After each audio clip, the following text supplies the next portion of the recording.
Hello, everyone. Welcome to another edition of the Cuban Assassin Podcast.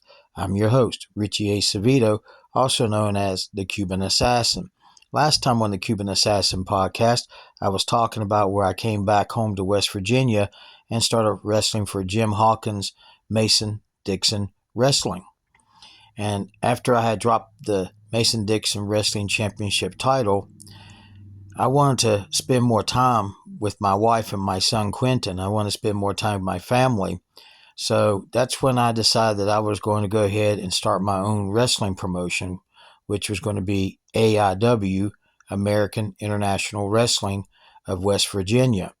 I wanted to make sure I can still wrestle and try to provide for my family, because that's what I wanted to do, was to be home every day with my family, be able to wrestle, plus I was working the taxi driving job.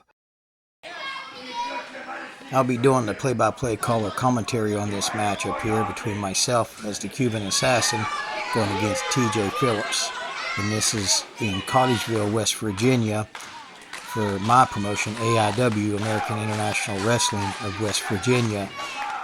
I started promoting because I wanted to be closer to my family, to April and Quentin, because I was gone a lot. And when I was home, I'd be driving taxi 12 to 15 hours a day, so I still wasn't home even when I was home. And you can see I'm stalling for time here between TJ Phillips and myself. TJ Phillips is one of my favorite wrestlers I got to wrestle in my professional wrestling career. And as you can see, I'm going over to get the microphone. I'm going to have some words for TJ Phillips here.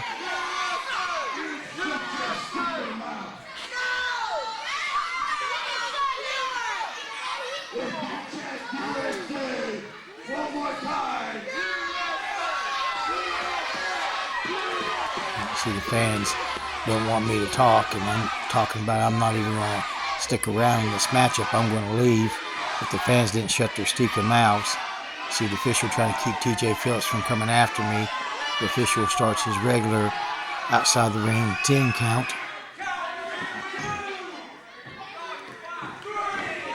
I wanted to be closer to my family because I was gone all the time. In order to get the paydays you need from wrestling, you have to travel further away.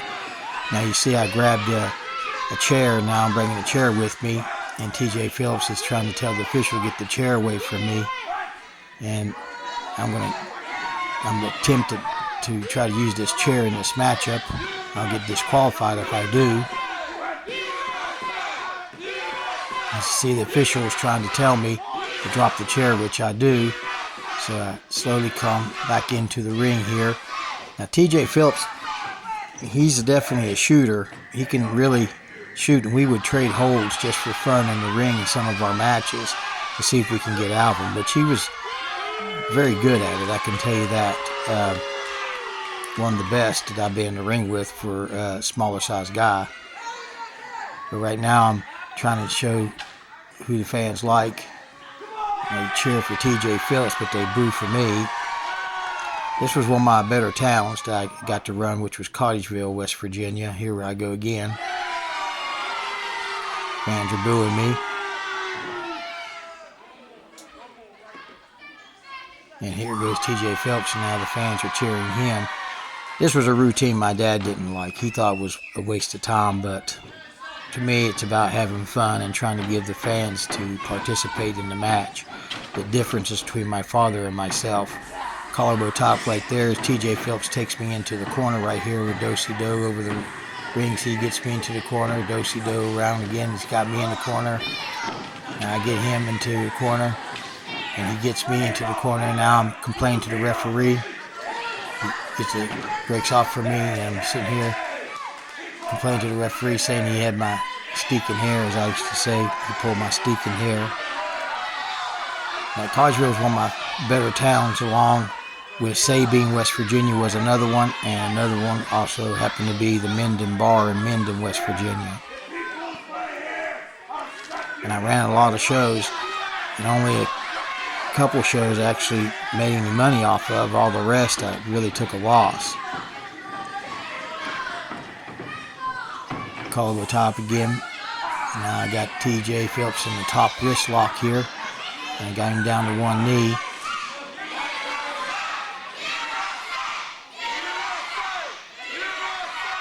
The official here is Pee Wee Sherman.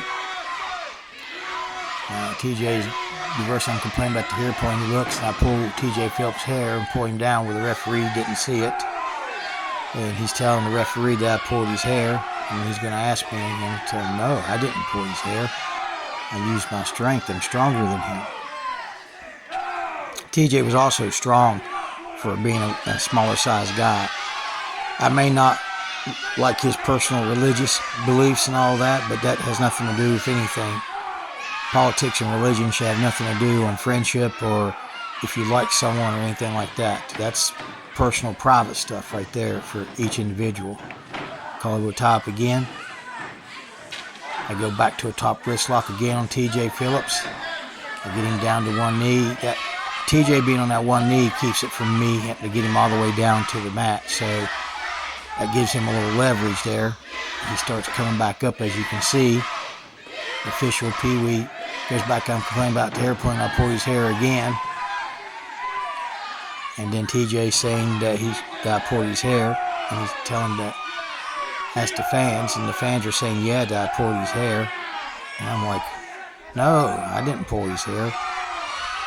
But I always have fun wrestling with TJ. TJ and Jason Kincaid, which is now known as Jason the Gift Kincaid, would become a good tag team. But so will Jason and I would also do the same thing. Collar top right here. Back to the top wrist lock. I get him down again on one knee. Now he's using that knee to get some leverage here. He's slowly getting back up. Then he catches me pulling his hair, and then TJ pulls my hair. Turnabout's fair play. And now I'm complaining about him pulling my hair, and he says, no, I saw you trying to pull his hair, which is true. He caught me trying to pull his hair, and TJ took advantage of the situation and pulled my hair. Like I said, turnabout's fair play, and I'm saying no to the fans, and they're saying yeah. But I've always believed that you should have crowd participation in the match. It's not just trying to give them a wrestling match, you're also trying to entertain them at the same time and give them a character. And that's what I was doing to the Cuban Assassin character that my dad created. I kind of tweaked it and made it my own. Now I'm showing like I'm, bigger than him, stronger than him. So we're going to do test of strength here as we're trying to get the fans to participate. So we're getting ready to lock up. And now I tell the fans, shut their stinking mouths. Making me nervous. Watching these matches brings back so many memories. Here I go, I do it again. And TJ Phillips is like, come on, man, if you're going to do this, let's do this. I'm telling the fans to quiet down. Okay, we get ready here. And now we lock up here. We're kind of chest to chest here, or shoulder to shoulder. I've got more leverage on him, so I'm getting him down here. I got him right here. And I'm telling the fans I got him.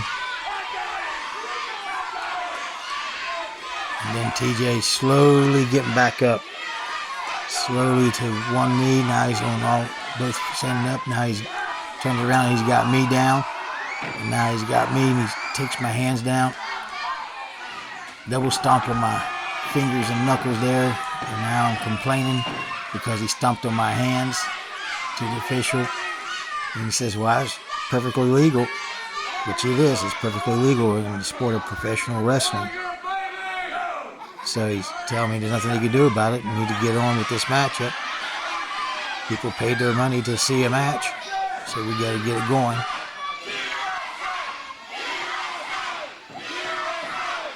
Now call the top, and now TJ Phillips takes me to side headlock. He's really trying to hold it. I grab his hair, shove him off. He gives me a shoulder tackle. I go down. He steps over. I go to give him hip toss. Reverses it to me. Gives me a scoop body slam right there.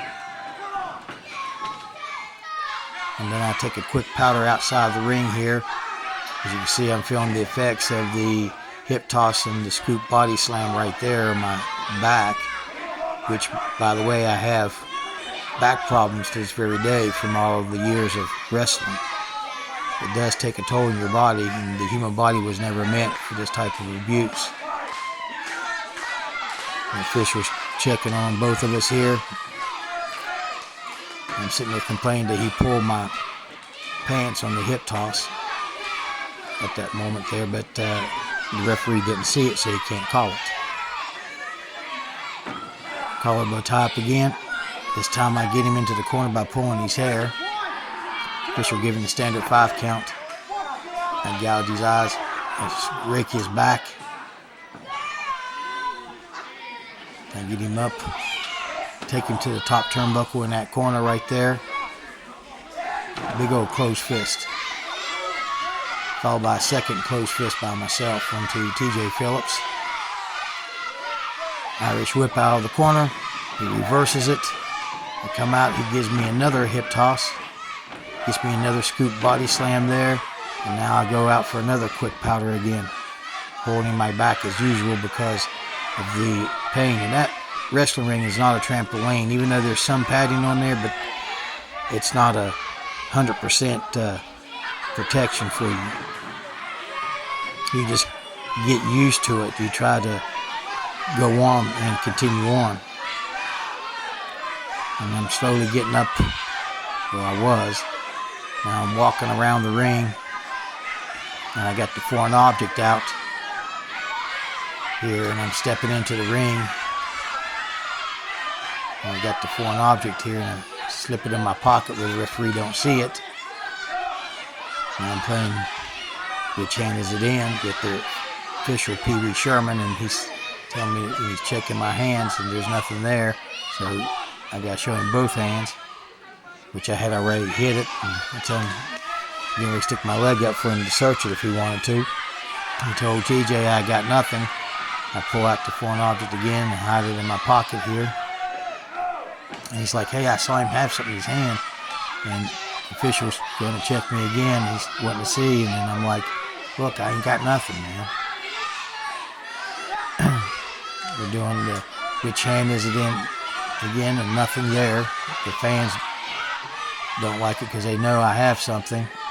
And I tell them, search my pockets, and I already got it in my hand, hide it on the other side of the rope where you can't see it, and I put it back in my pocket. The fans see it, but the official never does. It's reverse magic. Everybody else sees the trick except for the referee. Collarbone tie up. I take TJ Phillips to the side headlock. Take him where the ref can't see it. I gave him a jab with that foreign object right there, and he goes down. And now he's going to check me again. As the fans are telling him I got something in my hand, I'm showing him I got nothing. I come over to TJ Phillips, I pick him up, take him side headlock again, out of the way from the ref, and I use the foreign object again right into the shoulder blade, plexus, and the throat area of TJ Phillips. The officials are checking me again. The fans are trying to tell him that I have something, and he's searching me, and I'm hiding the foreign object where he can't see it. That's the name of the game right there. I take him side headlock again. I get the foreign object out again and thrust it in him again, and I hide it again. TJ is complaining to the official saying I have something. He's coming over to check me. The fans are trying to tell him I have something. He's searching my pockets. He finds nothing. Now, I'm going to start working on TJ here. Getting measured up here. Giving a knee to the area where I shoved the foreign object in, taking advantage of that weak spot. Oh, scraped with the boot over the eyes of TJ Phillips. That's just adding salt to the injury right there. Now I get him in the reverse chin lock here. Officials making sure it's not a chokehold. Make sure I'm doing a legal hold here. TJ's trying to get the fans to rally up behind him here in Collegeville, West Virginia at the Collegeville Volunteer Fire Department. So he gets up. Big elbow to the midsection, followed by a second elbow. He hits the rope, ducks my clothesline. He ducks my elbow. Gives me crossbody. 1, 2, I kick out. And I give him a big clothesline. And I about fall right there off the edge of the ring there almost. But now I'm telling the fans, I got him. This is your hero. This is your hero, and I got him. I pick up T.J. Phillips here, and I'm using that top rope there as a weapon. Got him in the full Nelson, using the top rope, choking him, working that area that I had used an international legal foreign object on. And I slingshot him off the rope. Like I said, I wanted to be closer to my family because I believe, and I still believe this day, family is the best way to go. But I wasn't always the perfect father or husband, that was for sure. And I'm working on his shoulder area there. I'm really trying to work on that weak spot where I used that foreign object on, trying to get him to pass out from the pain, and really grinding it there. Like I said, I was driving taxi, so at the same time when I'm home, I'm driving 12 to 15 hours a day. T.J. Phillips was trying to get to his feet here, get the fans to rally behind him. I'm really working that shoulder there. It gives me a forearm to the midsection. I let go. I got the foreign object again. I take him side headlock, and I thrust him with that foreign object again, and I hide it again. I'm trying to use everything I can, like the old Jesse the Body Ventura motto is. Win if you can, lose if you must, but always cheat.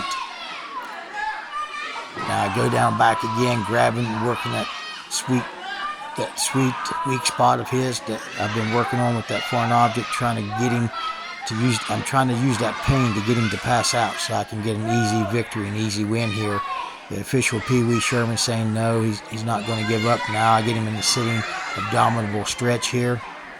I'm trying to really work over now. I'm biting him illegally, and the official's telling me to stop it, which should really be a disqualification because I'm using another means of trying to hurt him instead of trying to wear him down. Get him here. I get him snapping there, takedown, a knee to the back, another knee to the back. Now I'm really working his back area here. Since that shoulder muscle is hurt, I can really try to work the back part here and try to weaken up and soften up another spot of his body, which is the game plan. I'm trying to add pressure here as he's trying to fight out of it, as he's slowly getting up to his feet here. And he's slowly trying to fight out of this and reverse this on me. And he does. He reverses it on me. He's got me. Oh. And I give him a low blow where the official didn't see it. If he saw that, that would have been an automatic disqualification right there. Anytime you try to intentionally hurt your opponent, it's a disqualification in the actual rules of professional wrestling. So you're trying to compete and you're trying to wear them down. I'm trying to work his back area now. Now I know he's got 3 weak spots: his back, his shoulder, and his groin area. So I get him here, I pick him up, I got him in a vertical suplex, I get him down. I also feel the effects of that as well. So I'm slowly getting up onto my feet here.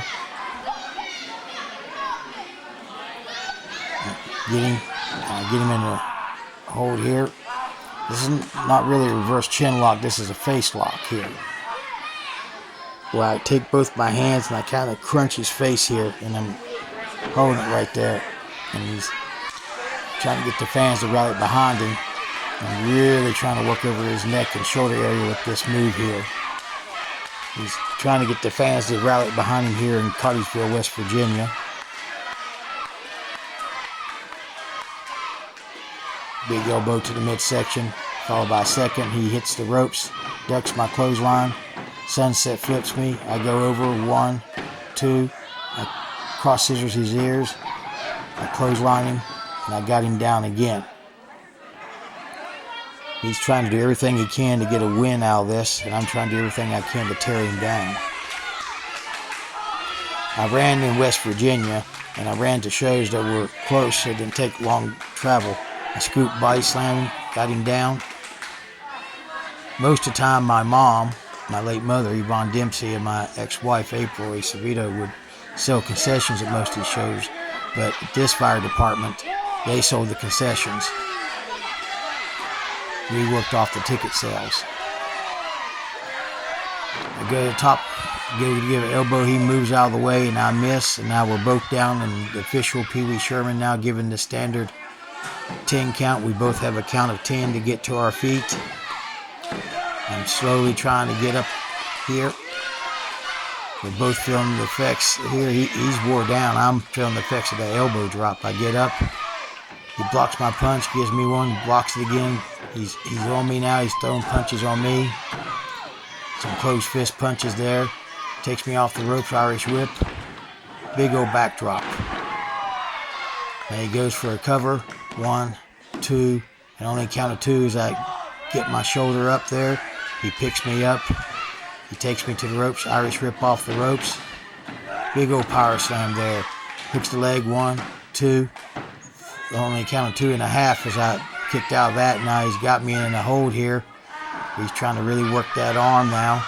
Now he's trying to get me to submit with this hold here, and I'm like, no, I'm not going to submit. This is one of the things TJ and I would do. We would randomly pull stuff out. We would see if the other one can get out of it. He's trying to go for a pinning position. I kick out. He picks me up. Scoop body slams me into the ring there. Goes for a cover. 1. I got my hand on the rope, so he has to let go. That breaks the count. I shove him into the official Pee Wee Sherman there. I grab my Cuban flag, which I had there. I go to swing it. He ducks. I swing again. He ducks. He boots me. He picks me up in a scoop slam there. And now he's going for the top here. He's slowly climbing up to the top. I'm feeling the effects of that body slam. Comes off a big old frog splash. He's got me hooked here. The official's down. 1, 2, 3, 4, 5, 6. In comes my old partner, the bounty hunter. I ain't seen the bounty hunter in a long time. My old partner, he gets TJ Phillips, Irish whip off the ropes. Gives him a big old backdrop there. Bounty hunter gets him here, gets the flag. He's waiting for him to get up. Gets him in the gut with it and hits him in the back with it. Throws the flag to the side. Pulls me over onto TJ Phillips. Gets outside the ring. Wakes up the official Pee Wee Sherman. He comes over 1, 2, 3. And I win the match over TJ Phillips in Collegeville, West Virginia. Now, as I was spending more time with my family, and I was also continuing promoting AIW, American International Wrestling, I was also still driving taxi for Ray City Cab in Oak Hill. But during this time period, all of a sudden, my family gets bigger because now my daughter Madison is born, and now my family is a much larger family. Next time on the Cuban Assassin podcast, I'll be talking about the birth of my daughter Madison, and also about me continuing promoting and wrestling for AIW, American International Wrestling. The Cuban Assassin podcast is produced, written, edited, and directed by me, Richie Acevedo at Mountain Man Productions. Special thanks goes to Ben Hilton for the opening and closing demographics of today's podcast. Special thanks goes to myself for the film footage used in today's podcast. And special thanks goes to my late mother, Yvonne Dempsey, and my ex-wife, April Acevedo, for the photographs used in today's podcast. You can reach me at Mountain Man Productions at Outlook.com. That's capital M for Mountain, capital N for Man, and capital P for Productions at Outlook.com, or you can just simply leave a comment. If you like these episodes, please like and share. I would really appreciate it. I hope you enjoyed this edition of the Cuban Assassin podcast, and I look forward to seeing you next time, right here on the Cuban Assassin podcast.